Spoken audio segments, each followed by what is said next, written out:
there has to be some common sense. Yes, sir. They have the car stopped at 10th and Ranch, Michael Byler. We still don't know who pulled the trigger.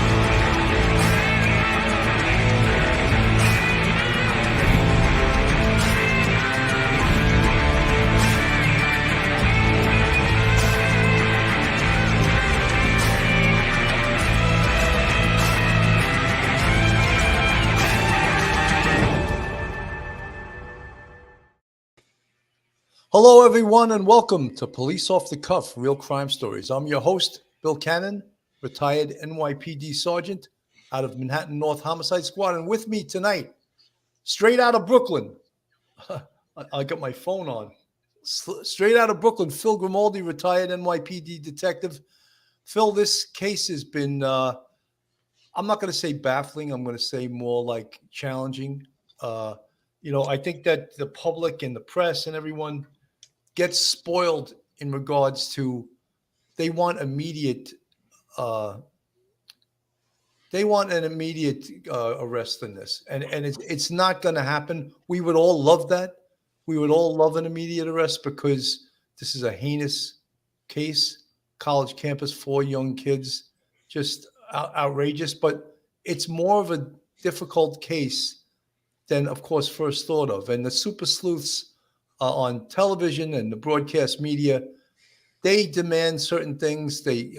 When you watch some of these press conferences, I'm baffled by how they sneak little innuendos in there and almost try to force the narrative. And that's, folks, why the police are up against these challenges, is because certain things they cannot release. They got to keep it on the straight up and up, and they can just release certain things.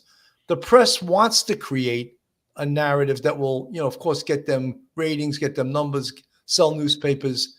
And that's not what the police are looking at. The police are looking at doing a concise investigation, find out who the person or persons are that committed this horrendous crime, and then put together a good case so that they can have a good prosecution.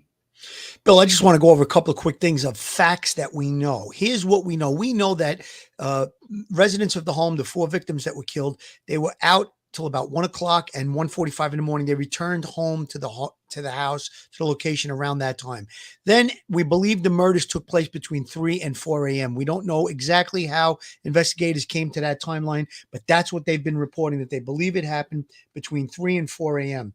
At approximately 11:54 or 57 a.m. the next day, 911 is called for an unconscious victim. Again, we believe the phone call came from one of the surviving victims in the home. I'm sorry, not victims, surviving people in the home. Their cell phone, there were other people present. Police have cleared all of those people that were present at that time. So we don't think anybody who lived in that home was involved in the homicide, the horrible, horrible situation.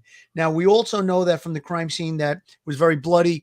It looks like all the victims were stabbed numerous times. There was a lot of blood, and we believe that it's the same murder weapon. Those are the things that have been reported so far. When you look at the layout of the house, it looks like the victims were found on the 2nd and 3rd floors of the location. If you look at the geographical view of the house, the front of the house where the 1st floor is, that seems to be on one side, and then the terrain goes up, and the 2nd and 3rd floors, it almost looks like these were 2 houses that were put together, connected. Maybe one part of the house was built after the other part. So again, the front of the house, 1st floor, we believe that the surviving people that lived in that home were there, and we believe the victims were on the 2nd and 3rd floor of this location. That is key to this whole investigation, because a lot of conjecture, conspiracy theories. How did the other people in the house not understand or know what was going on or hear what was going on? How are they not alerted? Bill and I are going to go through that tonight. We think we have an idea of how that all took place, and we're going to go through that tonight, just trying to stay on top of some of the facts. And listen, there's so many conspiracy theories out there. We try to stay fact-based in this show, in this podcast. And again, we say it all the time. We don't have the inside knowledge. We don't have the case folder in front of us. We don't know what the police are not revealing to the public. So again, we have a pretty good idea of what we think might be going on or think that might be happening. We don't have all the answers, but we do our best to try and give a good opinion based on professionalism and many, many years of experience.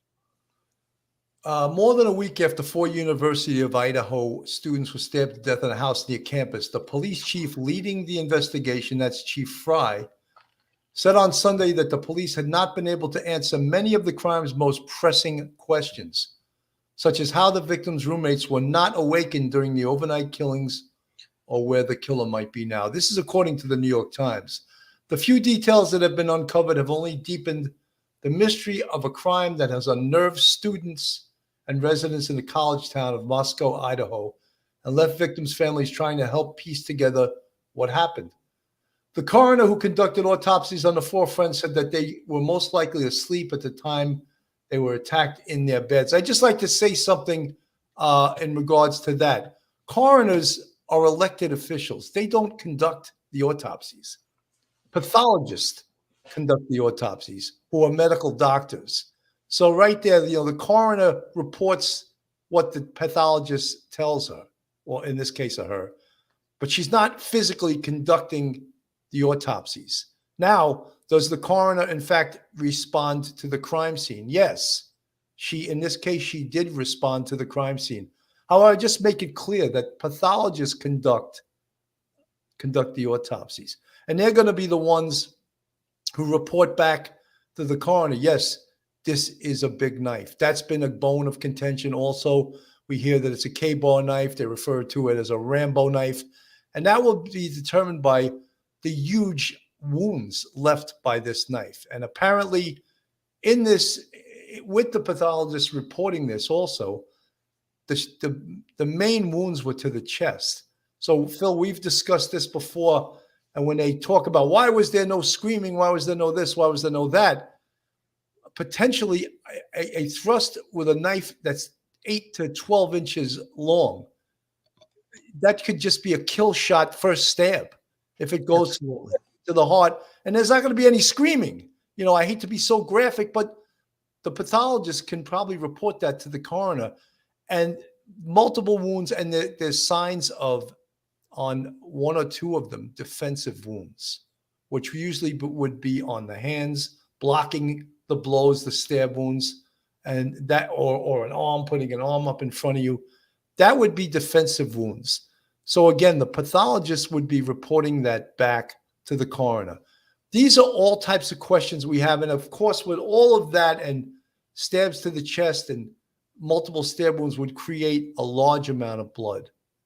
And right away, we as homicide investigators are going to say, well, if there's a large amount of blood, there should be blood, A, on the perpetrator's clothing, and B, on the floor. Thus, the perpetrator would step in that and leave footprints leading out, hopefully out of the house, on his shoes. However, one of the things that we brought up multiple times, and I spoke about it last night on Duty Ron's show, when you look at a homicide or any crime for that matter, involving a house or a building, we are looking for areas of entrance and exit. How did the perpetrator get into the house, and how did he leave the house? And specifically, we care a lot about both of those things because A, how he got in, was there a forced entry? That would also be indicative of who he may have killed first. The other thing Bill, is, could I make a point about the wounds and the knife real quick before we go into the exit and entry? Now, Bill, you made the point about that it's a large knife. It's also very wide. So like you said, Billy, you get a stab wound to the chest area, multiple stab wounds to the chest area. Number one, it's going to cause immediate massive blood loss. Number one. Number two, there's a thing called a sunken chest wound where if you puncture a lung, the oxygen is the air goes into the lung, and it's very, very hard to speak, breathe. A person would be left gasping for air. Now, I don't want to be so descriptive and so shocking about it, but this might account for why other people in the home didn't hear what was going on as far as the attacks going. And again, Bill, you brought up about defensive wounds. Defensive wounds, person's being stabbed. They're woken up out of their sleep. They possibly could have been drinking or intoxicated. Again, in the panic, you might try and grab the knife. Very, very likely that the victims will have stab wounds on their hands from defensive marks. And if a person is sleeping, and like Billy said, you get that, we're going to call it a kill shot. You get a kill shot with that first stab. They may not have even had a chance to react or to grab the knife or to fight back. It could have been very swift if the attacker knew what he was doing, which I'm kind of leaning in that direction. This attack seems very, very immediate, very personal. Obviously, a knife wound of nature, the nature of that is something that's very personal. And we think it might be some type of a K-bar knife or a hunting knife. Again, a person who does hunting will know where to stab to get the maximum damage, from hunting and from doing taxidermy and, working with animals when you hunt. So again, all of those factors have to be taken into consideration. And I think that a lot of the content creators or the conspiracy theories that are on YouTube and throughout the media. Just had a conversation with my own children about this earlier today. They're saying this on TikTok. They're saying that on social media. Again, we have to, a lot of people don't believe that other people could have been in that location and not knew or heard what was going on. I'm pointing out about the possibility of a sunken chest wound, very hard to talk or scream. And again, when we look at the layout of the house, we'll go through that a little bit later. You'll understand what I was talking about when it looks like there's two different sections of the house. The coroner who conducted the autopsies on the four friends, again, I said she didn't conduct them, the pathologist did, said they were most likely asleep at the time they were attacked, possibly in their beds, and that some of the victims probably tried to fight back. That's based on defensive wounds. Two surviving roommates appear to have slept through the killings, something that Chief James Fry of the Moscow Police Department said investigators still do not understand. I don't even know that information at this point in time. He said at a news conference, that's why we're continuing to investigate. So that this whole thing of the roommates sleeping through this, and one of the things that now is bothering me a little bit is the next morning, their phones were used to call 911 or their phone. However, they were not the persons that made this call. So who came into that house and reported to them that someone's unconscious, and to report someone's unconscious when they were stabbed to death? So there's a lot of questions I have with that. And that's some of the things I believe that the police are withholding. They're withholding who called, and they're withholding what was said. Very important who called, very important what was said. The other thing is that one of the girls made up to 6 or 7 phone calls to her apparently sleeping boyfriend. That's important too, because one of the things you would naturally say, okay, she made 6 or 7 calls. Did she leave a voicemail? Usually if you call someone and they don't pick up, at the very least you're saying, pick up, where are you? You're going to say all of those things. One of the reasons that is important also is it's indicative that they were alive at that time. When was the last phone call? Did they say anything? Did they say, oh, someone's in the house? Did they say anything like that? All of that is extremely important in this investigation. And those are some of the things that I believe the police are going to withhold. Billy, I'm going to piggyback on that a little bit. Again, you're making several phone calls. I know when I make a call and a person doesn't pick up, I'll shoot a text message behind it. So perhaps there was a text message that went behind those calls indicating, where are you? Why don't you meet me? Come to the house, whatever. We don't know what the answer to those questions are. What I believe, and I'm surmising on this, I don't know this for a fact, it sounds like some other friends came to the house, maybe alerted the other 2 individuals who were in the home that were sleeping that something was wrong, somebody was unconscious. That's what I heard in a news report today. I don't know if that's not not coming directly from the police. That's coming from cable news that they said that other people came there and alerted the people who were in the home that did survive, the other 2 residents of the home. And maybe the cell phone was left in the bedroom, go get my phone, and the person just called 911. I'm not sure about that. I can't report that 100%, but that sounds like a likely possibility of what transpired. I did hear, though, and if you listen to the press conference, they don't think that anybody that called 911 or anybody that was a resident at home is involved in this murder investigation, directly involved. So I guess that's a good point that was brought out in the press conference last night. And Bill, I said it to you before we went on the air. One of the things that I would have asked at that press conference is, and you and I have gone through this, and you just brought it up, do the police know how the perpetrator entered and exit from that home? That's going to be very, very important, because if they do know that based on bloody footprints or blood droppings or whatever it is, it gives a better idea of what the perpetrator's movements were before and after entering that location. And now we can start canvassing in that direction. So I think that's very, very important. That's one of the things I would have asked if I was present during that press conference. The other question that I had, and it was asked, it really wasn't answered, was, do you believe there's more than one perpetrator? They really didn't give an answer on that. They deferred to answer. I want to play this. This is out of the horse's mouth, Captain Roger Lanier, and he is running the investigation for the Moscow police. Detectives have also canvassed several other neighborhoods looking for evidence, looking for additional surveillance video, and contacting residents and speaking to them to see if they may have heard or seen something. I want to address several areas of speculation, conjecture, and misinformation that has circulated on.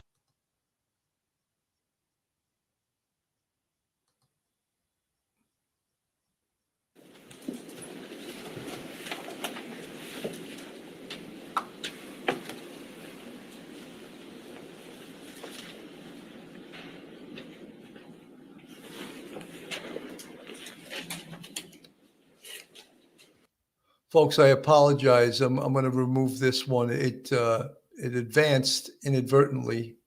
It wasn't. Let me put it back on the screen. I had an advance of this technical difficulties you get. Someone asked me the other day, why aren't you paying attention a lot of times when Phil's talking? And this is one of the exact reasons, because I have to pay attention to this. Media platforms and otherwise. We do not believe the following individuals are involved in this crime: the 2 surviving roommates, a male seen at the grub truck food vendor downtown, specifically wearing a white hoodie, a private party who provided rides home to Kaylee and Madison in the early morning hour of November 13th. Additionally, the identity of the 911 caller and the 911 call have not been released. So any information out there is speculation about that. Investigators are aware that multiple phone calls from Madison and Kaylee's phone were made to a male subject. Any online reports stating that the victims had been tied and gagged are not accurate. Detectives seized the contents of 3 dumpsters on King Road and searched those dumpsters in an effort to find additional evidence, but nothing of note was discovered. Early in the investigation, local businesses were canvassed in an effort to see if any fixed blade type knives may have recently been purchased. And currently, there are no suspects in custody, and we have not located a weapon. I want to assure you that every investigator involved will continue to put all of their resources and all of our partner agencies' resources into continuing this investigation. We do appreciate the community support. We understand how stressful it is, and we will continue to work through this situation. At this time, I would like to turn the mic over to Colonel Wills from the Idaho State Police.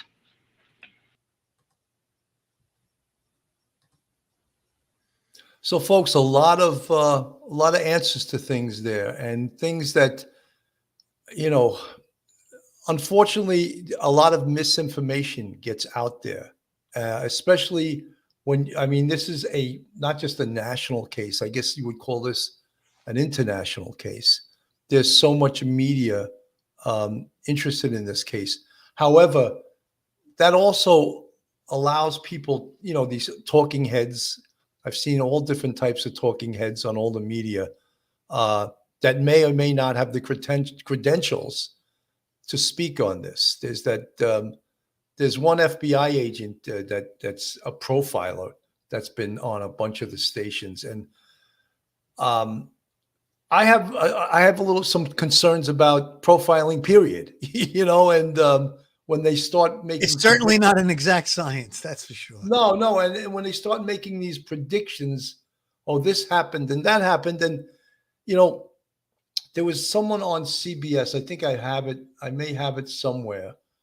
Uh, saved. Yeah, actually, I'll play a little bit of this. But she's already jumping to serial killer, and there is absolutely no evidence that this is even remotely a serial killer. But that's dangerous, And the police have said that, like, please let us do this investigation. Let us collect the evidence and let us find out where the evidence leads before people start making things up. Billy, I just want to say one thing about the latest part of the press conference that you played. There's some very, very important points there. They've cleared the guy by the food truck. They've cleared the person that drove them from the food truck back home. They've cleared a lot of people as far as being involved. Now, you and I, when we spoke, we said when you get to the point where you're going to either include or exclude someone from the investigation, it's time to move on. They're on to the next thing. So for the most part, can you go back to that later on if some other new evidence or something else develops that puts you back in that direction with that person? Of course you can. You can never 100% say this person is not involved until you know for certain that you have the right person. So now, again, time to move on. Let's forget the conspiracy theories. Let the investigators do their job. Let them do their work. And hopefully we're going to get a conclusion to this case sooner rather than later. Look, there's a million things that the police do or supposed to do, and they're under this big microscope. Did they make a big enough crime scene the first day one? And some of the things that you might notice, someone that was a retired detective from another station said they should have done a grid search 100%. or a circular search leading from the house, and it's called a spiral search. Because it doesn't, you can't search enough. They need to find the murder weapon. You cannot expend enough resources looking for that weapon. So far, they have not found the weapon. They have not recovered. So far, and again, they could be holding this back. So far, they haven't told us. That doesn't mean they don't know. They haven't told us the area of entry and the area of exit. They haven't let that go, but they may know it and they may not be releasing that. And I'm okay with that, Billy. I like the idea of keeping things close to the vents. And before we went on the air today, you and I talked about it. I want to keep those specific details, that information close to the vest, because when I do get someone in the box that I'm going to interview and they start to give me the story, I know by the facts of what they're telling me, because I know the inside of that crime scene. I know the things that haven't been reported publicly. And if that person starts to tell me, I know that they're going in the right direction and they're not lying to me. That's going to be very, very important. We don't want to screw up an investigation at any point. So again, if they're keeping things close to the vest, I'm okay with that. You and I talked about it. I think the police have an obligation to update the community at large periodically to say, listen, either we do have a good direction, we know who the suspect is and put it out there, or we don't. And people should be cautious and aware of their surroundings. And, we don't want to cause panic, obviously, but that's the obligation of the police department. They don't have to release every single detail about what's going on in the investigation. However, putting certain things out there, and if there's a perpetrator, I think that should be broadcast immediately. Iris Hewlett, is it important to withhold if gloves were used? Yeah, I think it is. I think you don't let the public know that. Just as, we mentioned the Ripper case years ago in California. He was wearing a very specific type of shoe, and it made an imprint in the ground outside a window where they knew that he entered the house, and they wanted to withhold that. A politician doing a press conference released that, and now when the perpetrator hits again, he's going to make sure I don't wear those shoes, because guess what?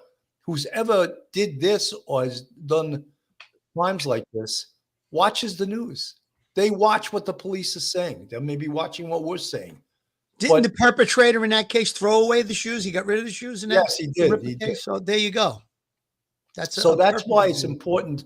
Look, even these tips lines are extremely important. However, there's a lot of crackpots that call up on these tips lines. So if they call up and you start questioning them and you ask them questions specifically knowing the answers, and they say, oh, this is what happened, and you say, thank you for your information, it's total bullshit. The people call up because they got nothing else to do, and they make up stuff. So investigators have to withhold this stuff. I know we say this every single day, and people are probably getting sick and tired of hearing it, but it is so important to withhold stuff. Let me play this. This is from CBS.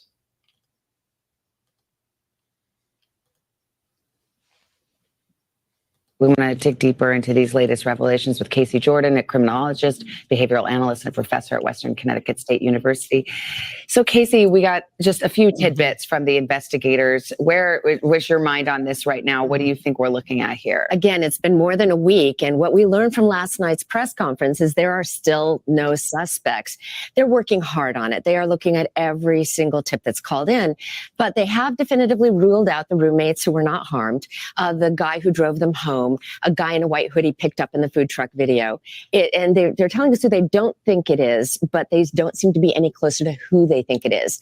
So one of the more interesting things we found out is that the roommate's phone was used to make the 911 phone call, but somebody else made that phone call. And the police... See, I find that tremendously interesting. So the roommates of the two roommates that were on the first floor that were not killed, someone else used her cell phone to call 911. Why? Why didn't she call? I have a question. That's something that bothers me a little bit. Yeah, that does seem a little bit odd, and I would like to know the answer to that question myself. And maybe the police do, but they're not releasing it. Had to actually confirm it was not the killer. But it does appear other friends came over on that Sunday morning to discover these bodies. The phone records are interesting because on one of the phones, one of the girls was calling, or somebody from that phone was calling the ex-boyfriend multiple times. I think it was 7 times, which shows that they were alive at that time. But what does that tell you? Right. Between 2:30 and about 2:52, Kaylee was calling her former boyfriend, longtime boyfriend, the parents vouched for him, 7 times. And in fact, her friend Maddie also called him 3 times. So, are these girls drunk? They're not texting, they're calling. His story is he's asleep. He's not getting the phone calls. My question is, did they leave voicemails? And what do those voicemails say? Why haven't we heard about this? The police were asked directly. You haven't heard about it because it's none of your business. You know what I mean? If that's important to the investigation, they're not releasing it. It's none of your business, press. You know what I mean? Because if it's that important to the investigation, they're going to keep that close to the vest and not release it to the public so that, they can start another frenzy with something, what these phone calls said, what was left in the voicemail. Yes, absolutely. And I think that people should take notice of when they show on the video the different locations of the house. We'll talk about it later, but take notice of the layout of the home. Is that ex-boyfriend a suspect? And they simply said they looked into the phone calls and it was cleared and they didn't think there was a connection, but they didn't rule him out. Let's talk about the weapon. We've learned more about the knife. Is that a potential area to follow in terms of the investigation? Is it a distinct kind of knife that might provide a clue? Absolutely. That's the biggest thing we found out over the weekend. We were wondering if it was a kitchen knife, a knife of opportunity found on location, but it appears to be, as if you will, like a hunting knife, a Rambo style knife. knife is what they're referring to. They are checking with local sporting goods stores to see if one was purchased lately, so far coming up dry. But that indicates that the person who did this brought the knife with them. They haven't found it.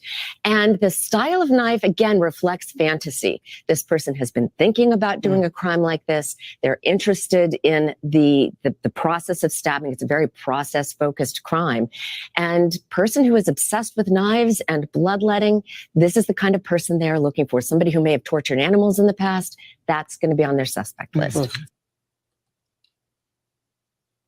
I don't know what kind of a profile that is, Bill, but Well, obviously she was pointing toward a serial killer when she Yeah. was talking about someone who's tortured animals. That is one of the the proclivities of a serial killer, that as a child usually they started out killing animals, and that's Jeffrey Dahmer did that.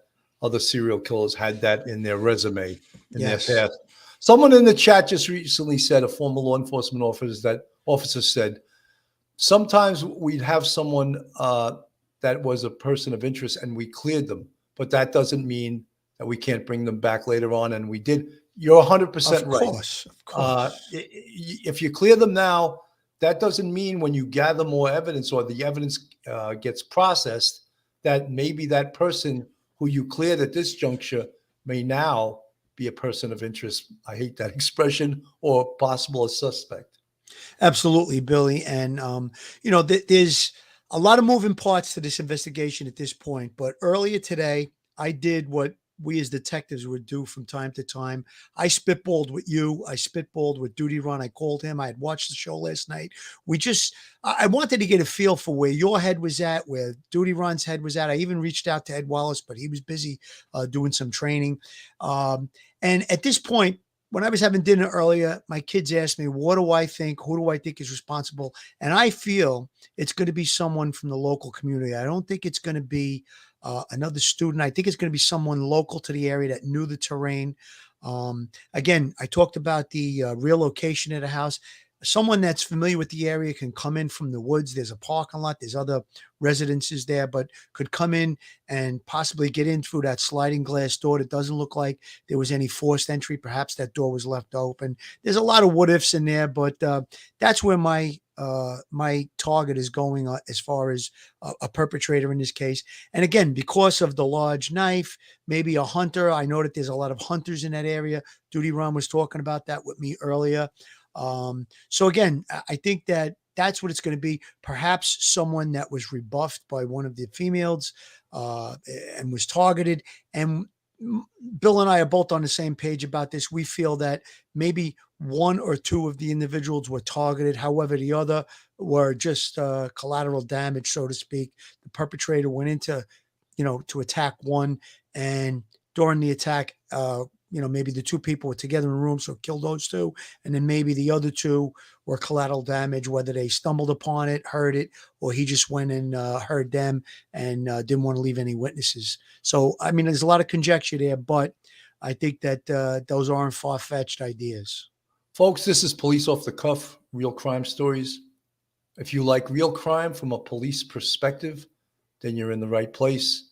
If you're not subscribed to us, please go on our YouTube. Hit that subscribe button. Give us a thumbs up. If you want to support us, we have a Patreon with 3 different levels. And we also have a YouTube channel membership. You see the folks with the green font. They're part of our YouTube channel members. You can sign up for whatever level you want, which carries with it a certain fee per month. I think it's pretty easy to navigate. You just go on Police Off the Cuff website, and you'll be able to join our YouTube channel memberships. Folks, this case, there is a lot of moving parts, but in no way is this an easy case for anyone at any level of investigative talent to solve. It's very difficult. There's a ton of evidence. The evidence will take a while to come back. The evidence will take a while to cell phone evidence. We all know that takes a while. We spoke about the cell tower, the cell site information. All of that potentially could help or lead to the perpetrator in this case. Now, you got to wonder, was he carrying a cell phone? I don't know a single adult that doesn't carry a cell phone? Would he have been smart enough, being this was premeditated to leave his cell phone at home, knowing that this is a walking, talking tracking device? I don't know. Most people can't let go of their cell phone no matter what they're doing. Blood evidence. We spoke about it a million times that in a case like this, a knife murder and a 8 to 12 inch knife, the chances that the perpetrator cut himself almost certain. So his blood will most likely be on the scene. All of these evidentiary things, stepping in the blood, leaving bloody footprints unique to a certain pair of shoes, hair and fibers from the perpetrator possibly left on the victims, or vice versa. Exchange of evidence, Locard's theory of exchange. Now, whether we'll ever be able to recover the perpetrator's clothing, the knife, maybe the car he was in if he did use a car coming to and from the crime scene, that hasn't been mentioned that much. How did the perpetrator get to the crime scene? How did he get to the house? Did he walk? Then he should be caught on someone's Ring camera. He should be caught on some video. Did he drive? Then, potentially he could be on some traffic cameras, or also a Ring camera getting closer to the house. So all of those things, they take time. That type of evidence takes time to come back. But believe me, the police are looking into all of these things. Absolutely, Billy. I'm glad that you brought up you talked about the cell phone. When you do get that information, sometimes doesn't come in right away, but when you get it, like if you do a geofencing, you dump a cell tower, you're going to wind up with thousands and thousands of phone calls and customer name and information, the numbers of who was in the area. So there's a lot to track down there. One of the parents was on the news over the weekend and said that very, very important. Bill, you brought it up. The Ring cameras, any kind of surveillance equipment, anybody in that area has to really go through their stuff and look to see if there was anything suspicious.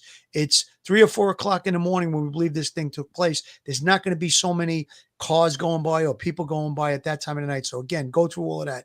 And the third thing I wanted to talk about is you brought up premeditated. It's obvious that this was premeditated because this wasn't like a road rage incident where there's a fight and then all of a sudden someone pulls out a gun or a knife and starts, killing somebody else. This sounds like it was very premeditated. They broke into the home, whether they broke in physically or they got into the home, they committed the murders, they got out. Definitely sounds like it was premeditated to me. I think that's a gimme on that. And the person, to my experience, sounds like they were familiar with the area. That's, again, why I feel that it's someone local to the area. I don't think this was random, like a serial killer just picked somebody out of a hat. No, this was targeted for sure, based on what we know. And again, if you look at the geographical area of where the house is located, the terrain goes up the front of the house. Looks like the back of the house was put on afterwards. And, access to the back, when you walk up to the back of the house, you're already at the second floor. Of course, of the location, the area is higher in the back as it is lower in the front. So the front of the house is the first floor. If you go to the back, you're already at the second, and then you got the third floor. By the way, sliding doors on both the second and third floor in the rear. So that's 2 access points that could have been accessed. We don't know. You would think maybe the one that's on the ground level would be locked. Perhaps the one up where the deck is could have been open. And again, I don't think it takes much effort to get up onto that second level, which would actually be the third level, second level from the back. And that was something that was confirmed in yesterday's press conference, with the fact that 2 of the students were on the second floor and 2 were on the third floor, and the 2 students that survived were on the first floor. That was never confirmed until yesterday. And I believe it was the male and female student. I have their names in front of me. That was Ethan Chapin and Zana Kernodle. They were on the second floor. Yes. And then Madison Mogan and Kaylee Goncalves were believed to be on the third floor. Right. So that was the first time that we had ever heard that. I mean, like when people talk about, there was really no new information. No, there was plenty of new information yesterday. Yes. And let me play a little bit of this. case, there's a plethora of evidence involved. And any time that there's a violent incident, there's going to be multiple pieces of evidence from blood, hairs, fiber, shoe prints, and then potentially if the individual was operating a vehicle, there could be vehicle tracks on the outside. Everything from even fingerprints and DNA. So there's a plethora of evidence. It's going to take a while. And one of the missing features of this particular case is the motive. And so we think of evidence as a bunch of frayed fibers. We can mend those together and they will lead us towards that motive. But in this case, there is still some information yet unfounded as far as electronic information, interviews with numerous people, and of course the behavioral side, taking a look at both the victims themselves and even the violent crime itself, pulling that all together. And I think investigators can use forensic intelligence to weave this together to help lead them to that motive. Steve, it's like you were reading my mind. That was the perfect segue for Doc. Doc, the BAU unit is on the scene. They are trying to find a pattern here. We know the killer is at large, so they haven't been able to interview him to find that motive. What do you think the BAU unit is looking for to help capture this guy? He's referring to the BAU as the FBI Behavioral Analysis Unit. Yeah. It's a science that they analyze many things from the crime scene, the way that the crime was conducted, who the victims are, the evidence left behind, and they create a profile of the killer. And that's hopefully will help in apprehending and in sort of narrowing the field of who may have done this. Should be looking for is the victimology and any particular risk factors that these victims might have had. The circumstances of the crime strongly suggest that the killer had some personal cause as part of the motivation. We know so far we've been told that it's not a robbery, and the coroner's report indicated that there are no signs of sexual assault. So they should be looking for somebody who might have had a grudge, felt slighted by one or. You know, Phil, we've spoken about this, and without me or you being trained in behavioral analysis, I would think that my prediction is this is a townie. And yep. That's sort of a term for people that are from the town surrounding the campus. We used to, up near when I went to college in Buffalo, people that lived in Buffalo called townies, Cortland, all these upstate towns. And the townspeople did not like the college students. They felt the college students were elitist. They were richer kids, and maybe some of the people from the surrounding area were from an economically depressed area. So they were referred to as townies. And again, as I said, they looked down. Could it have been possible that one of the girls may have thwarted an advance, say, on one of these townspeople? Could that be? And that's what I'm thinking it was. And that's what I'm getting right now. I don't get in my crystal ball, in my experience as a homicide investigator, I'm not getting that this was another student. Could I be totally wrong? I've been wrong before, but this is what I'm getting right now. I agree with you, Billy. I feel the same way. The way things are playing out, and as time goes on, when you enter an investigation, as time goes on, you get more and more of a feel for things. And we've been covering this since the last few days. And to me, I agree. I think it's going to be someone local to the community. It may be just exactly what you said. Maybe an advance was rebuffed, and this person has immense rage, anger issues, and planned out this horrible, horrible situation. For all of the victims. But I tend to agree with what Dr. Baden said earlier. It's likely that there was a primary target and that the other three might have been killed as collateral damage, either trying to come to the aid of the primary victim or because they were witnesses that could have identified the killer. Steve, you have a lot of experience with the BAU unit as well. They are partners when you were at the FBI. How quickly does it take, to get that profile out so they can put it out to the public, or do they even put it out to the public for us to find this guy? Typically, it's kept close to the vest. It's mostly for investigative purposes, but depending on how complex the case is and how many victims are involved and the types of evidence that are presented in the case, it can take some time. There's a lot of things that they need to evaluate. They need to understand interviews. They need to really take a close look at the evidence that itself to draw any type of conclusion when it comes to behavior. They can make some broad investigatory steps to help lead investigators, but when it comes back to really isolating the core traits of an individual or individuals that might have perpetrated a crime, it's very difficult. It can take some time. Doc, I got to go, but I got to ask you this. Because the way the crime was committed, does it suggest that this was premeditated from your experience? Or do you know about that? Absolutely. And I think the nature of the weapon also speaks to that as well. You know, this is not a utility knife that somebody might just be carrying because they need a screwdriver or, you know, to cut the tag off their new clothes. The nature of the weapon itself suggests that the person went there with intent to kill. And I do believe it was a male as well, just statistically speaking. In these sorts of cases, that's the sort of perpetrator you're going to be looking for. And also to echo what Dr. Baden said earlier, you know, we've only learned that each victim had multiple stab wounds, but I think there could be some clues there if there was one victim that had an exponentially or significantly larger number of stab wounds than the others.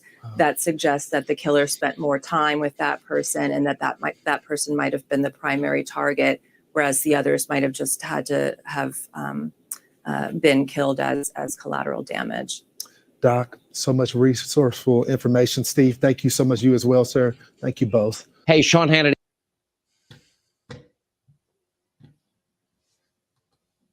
Very interesting. You know, very interesting. I don't know the success rate of profilers. Gunslinger, thank you for the 1999 super chat. Thank you. Gunslinger says, I noticed the New York Post picked up the story that a dog was skinned and mutilated in the area. It takes a sick person to do this. It takes a sick person to kill these people. One and the same. Gunslinger, that's the first time I heard little snippets of people talking about that. I've never heard law enforcement talk about that. I've never heard them make a nexus between that and this case. So I can't really speak upon that. Phil, can you? I haven't read anything. It's the first I'm hearing about it. Listen, there are a lot of sick individuals in this world. Could it be connected to this case? Perhaps it can. I just want to put one thing to rest. You know, there's a lot of conspiracy theories saying it has to be more than one person. It has to be more than one person. I think we discussed a little bit about perhaps the injuries were sunken chest wounds, which would preclude someone from screaming and stuff like that. But also you have to look at the layout. In the beginning of that news clip that you just played, it showed how the house, it almost looked like it's two separate houses in a way, because one is on the lower part of the land, and then the landscape goes up in the back. So again, it's very separated is the point I'm trying to make. So the two people that are in the other part of the house could have maybe not heard much. And again, one person can do all of this damage.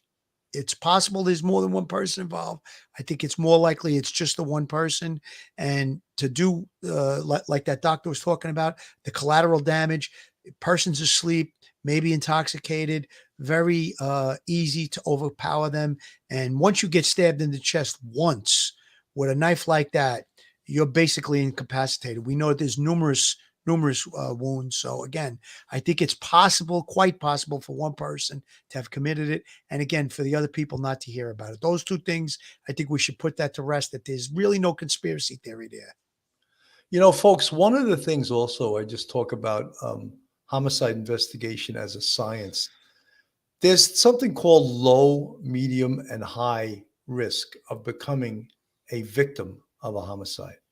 And obviously, low risk is someone just going about their life, going to work every day, doing things that don't put them at risk. Drinking alcohol, that raises your risk a little bit.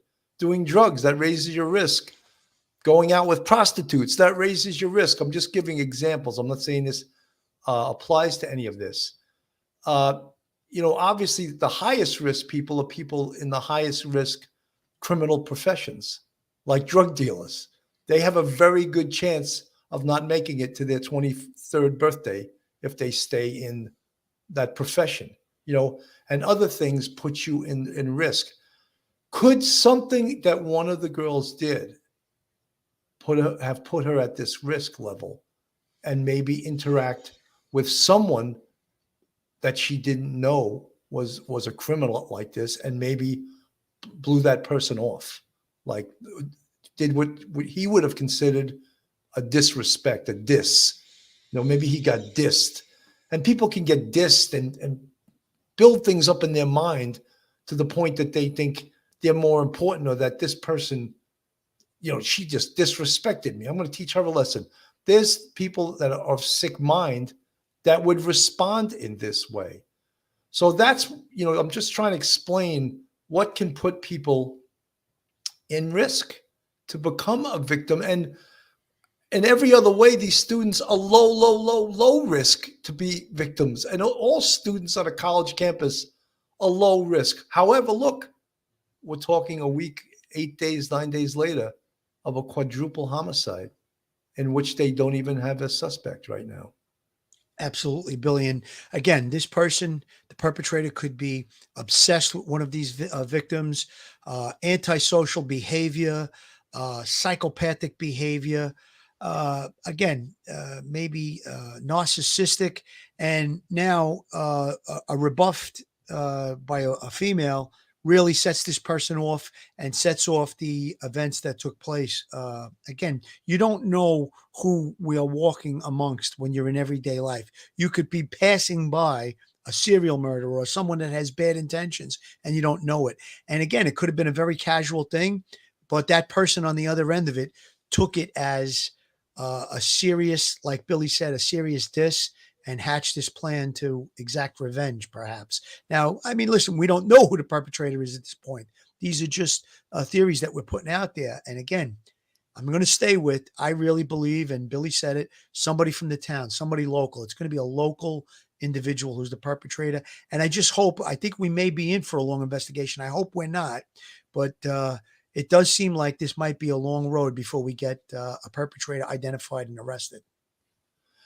Folks, people that are in the chat, people that follow this, people that are content creators on YouTube, everyone has their right to their opinion, to give what they think and to put this together. I think that's one of the attractions of Real Crime Podcasts. However, we try to use, fact-based investigative techniques. And once a door is shut on something, you got to let go of it. People are still talking about the guy at the food truck that apparently he's been cleared. He's been cleared. And again, can he be brought back into the case if they find information later on? Absolutely. I mentioned last night on Duty, Ron, one of the things they should do when they talk to people is voluntarily collect DNA from them. 100%. Every single person they interview, they said, would you mind giving us a DNA swab? That does twofold things. A, it either eliminates or includes that person. And B, it builds a DNA database, a local DNA database, which is a good thing to have. The other thing that they should do is take major case fingerprints also while they're collecting this DNA. It's an investigative technique that's being used. And the person being interviewed, they can turn you down and say, no, I'm not giving up my DNA. That's their right. They don't have to. But it's a good thing for law enforcement to collect it, to ask if they would give their DNA. Let me play a little of this. Quadruple homicide investigation now enters its second week. Police say it's possible some of the victims were asleep during the attack. Some of the victims had defensive wounds, and each victim was stabbed multiple times. Authorities also revealing the 911 call that alerted them to the slayings was made from the cell phone of one of the surviving roommates, who police say are not suspects. Investigators saying the roommates had called friends over because they thought one of the victims had passed out, and multiple people talked with police dispatchers. Police publicly ruling out several people who came into contact with two of the victims the night they were killed, including a man seen near them outside a food truck and a rideshare driver who took them home. Police are asking for the public's help, issuing a 1 square mile dragnet, asking for any video From 3 a.m. to 6 a.m., they are trying to establish how the killer made it into this house and out of the house. Kaylee Gonzalez's family also said 7 phone calls were made to her ex-boyfriend from 2:26 to 2:52, but the family says those calls were not out of the norm. This person was asleep, unfortunately, was not getting the calls. Kaylee was in imminent danger. Her or Maddie, they would have called 911. They would not have been calling this person. Investigators are aware that multiple phone calls from Madison and Kaylee's phone were made to a male subject. Police still think the attack was targeted. Kaylee's family says they're afraid for others. We fear that this person will do this again. Kaylee's mother appealing to her daughter's killer. The guilt has got to be just overwhelming. It's got to be sickening. Stop hiding. Stop running. Just turn yourself in. And this morning, family members are preparing for the first of the funerals. Ethan Chapin will be laid to rest a little bit later today in Washington. Back to you, Savannah. It's just heartbreaking. Gotti, thank you. So, that's some of the things we're learning. We did learn a lot of new things from the press conference. I think it's the big mystery is like who did, and the police obviously know who called 911 from that phone call. And also, were there messages left on the 7 phone calls made to the boyfriend? Was there voicemail? And that would just be indicative of what was their mental state of mind at the time. Was there someone in the house? Did they say something? That would be something I think that the police would keep very close to the vest and not release. So if it's out there, they know it and they're not releasing it. Phil, you want to take care of this here with Joe Murray? Joe Murray, attorney at law. Have you found yourself in a jam? Are you in need of legal counsel in the New York area?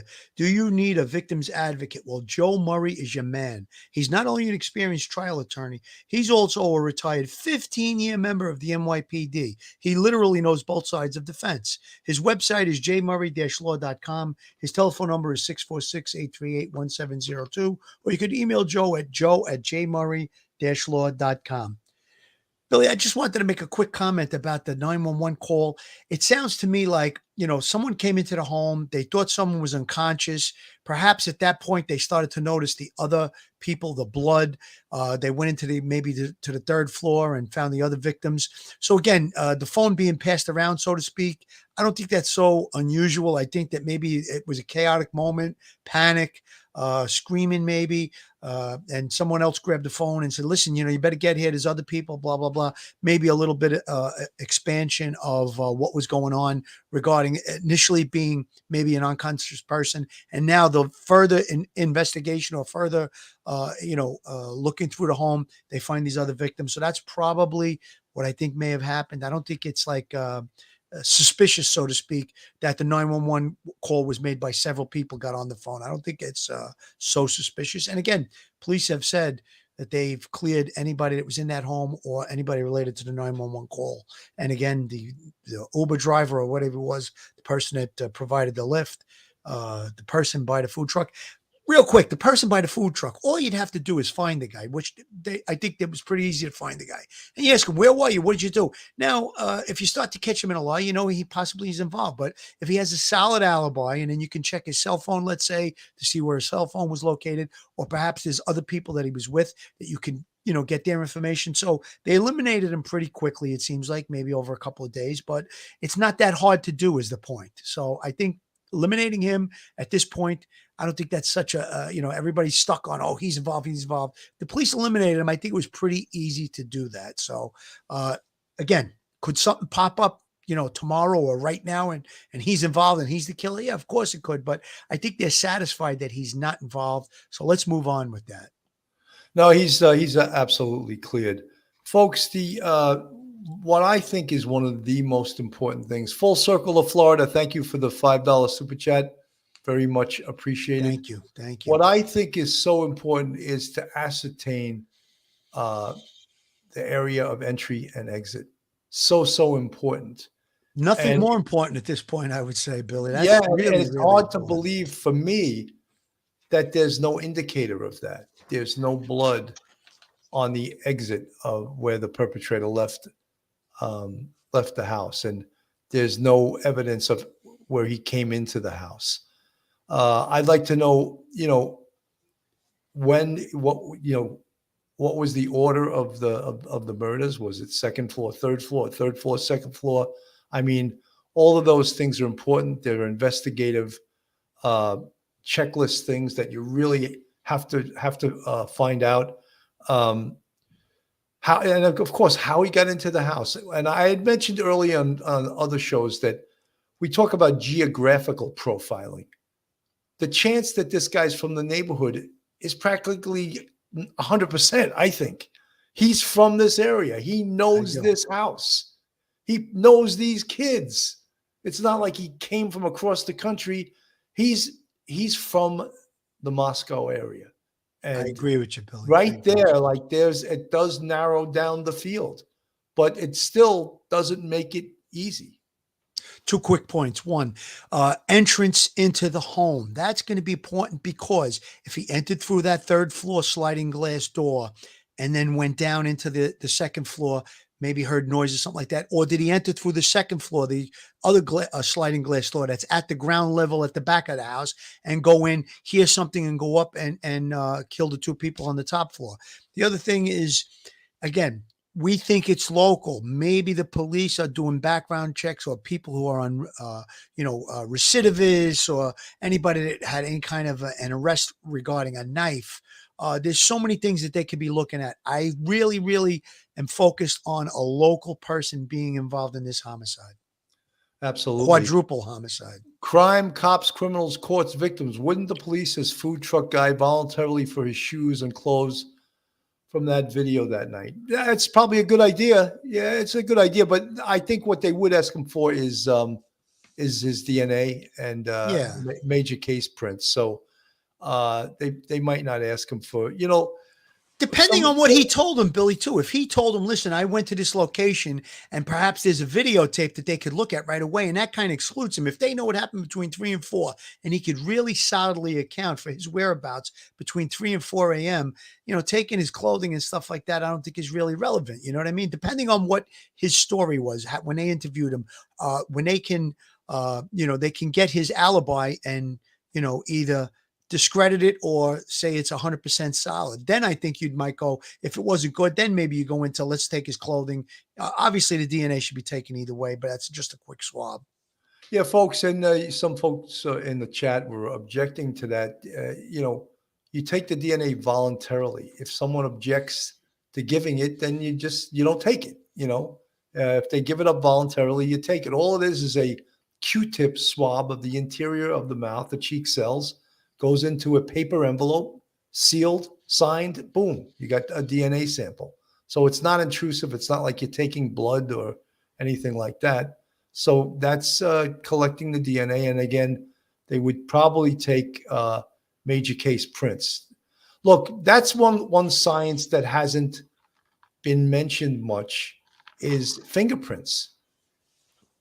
And, a couple of you guys in the chat mentioned, could he have been wearing gloves? Yeah. He could have been, absolutely. But that doesn't mean you don't dust for fingerprints. There should be fingerprint dust all over the place looking for fingerprints. And then you'd have to do something called elimination from people that live in the house, people that have had in the house. So elimination prints. And then whose print is this? A print that comes out of nowhere. And the prints are in through AFIS, automated fingerprint identification system. And that can, if you get a hit, that can tell you who the person is and if they have a criminal history. Absolutely. Well, I think we're at we're at the end, folks. Let's wrap it. We're going to be ending the show now. Duty Ron is live on the air. I implore all you guys to go check out Duty Ron's show. I believe he went live at 8:00. Yep. We're going to stay on this case for as long as it's open, and we'll be the first ones to be cheering when they lock someone up for this horrendous case. Phil, final words. Final words. Listen, let's hope and pray that this thing comes to a conclusion real quick.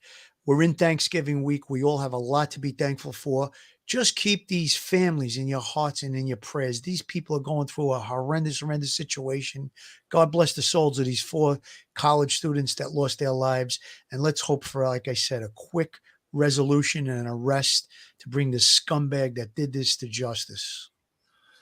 Folks, on behalf of Police Off the Cuff Real Crime Stories, first I want to thank everyone for tuning in tonight. I want to thank all the new subscribers that went on our YouTube and subscribed and gave us a thumbs up. And I want to thank everyone who supports us on every one of our shows. Thank you so much. Have a great night, and God bless everyone. Stay safe, everyone.